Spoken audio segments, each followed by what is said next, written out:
Welcome to my study today. We're going to have a look at how to write an introduction to an English essay, and that's particularly useful in the IELTS Task 2.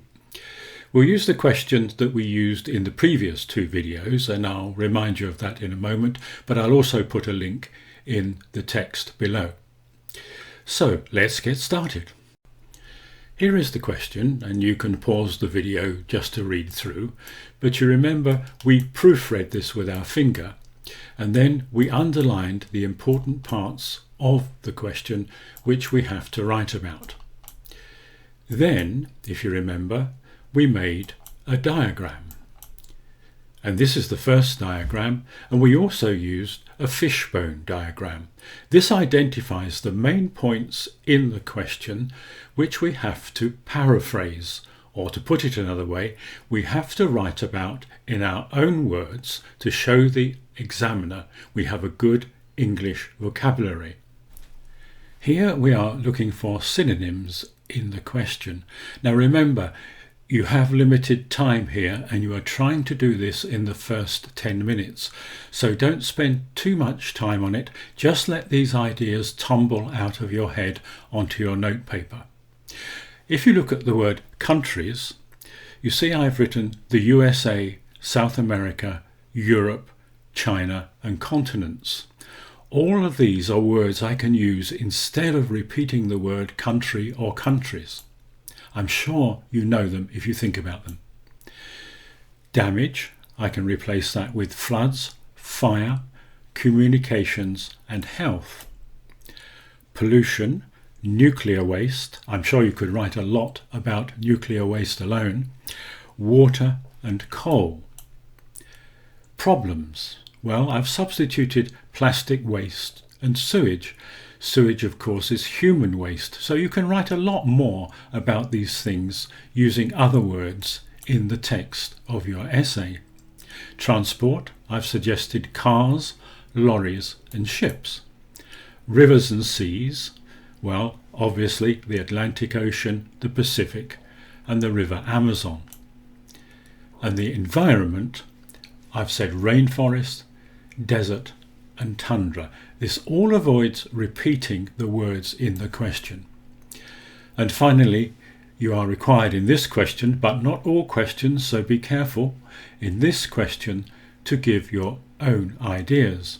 And we would preface these with words like I think, I feel, in my opinion, I will show you why I think, and I believe. Here is our question, and we have to be selective in the points that we're going to make in our introduction. You remember these are the words we identified as the words we should paraphrase. When I say paraphrase, I mean rewrite the question in your own words, but don't copy it. If you copy it or copy phrases from it directly, you will not get marks for these because you are not showing your own vocabulary. We have to imagine we are telling the story to the examiner and that the examiner has not read the question. Of course, he has read the question. It would be silly if he hadn't. But you have to pretend that you are telling him the story for the first time. And in that we use a background. I have written our background here in red. Our planet has suffered from the release of waste products like oil, carbon dioxide and chemicals. Motor vehicles pollute the atmosphere while ships discharge waste into our oceans. Now you notice that every country in the world in the question has been replaced by our planet. Problems, I've said, has suffered, and I've actually named the problems: oil, carbon dioxide and chemicals. In the notes we had transport, and I've substituted motor vehicles, and also ships. And again, rivers and seas, I've mentioned oceans. So all these words have been replaced and paraphrased. Next, we have your thesis. This is where you express your own ideas. And here I've written, in my opinion, I think we can radically improve the current situation. Now this signals to the examiner exactly where you're going, and it will make him very happy.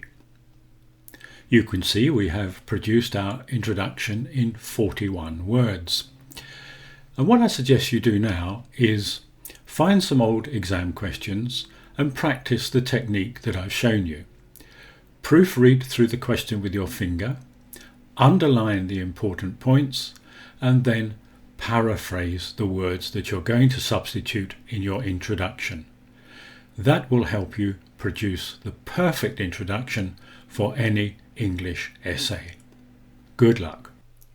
Next time we shall have a look at conjunctions, the words we use to join our sentences together and make slightly more complex sentences than just basic simple sentences, which will always get you more marks. So now it's time to say goodbye and thank you for watching.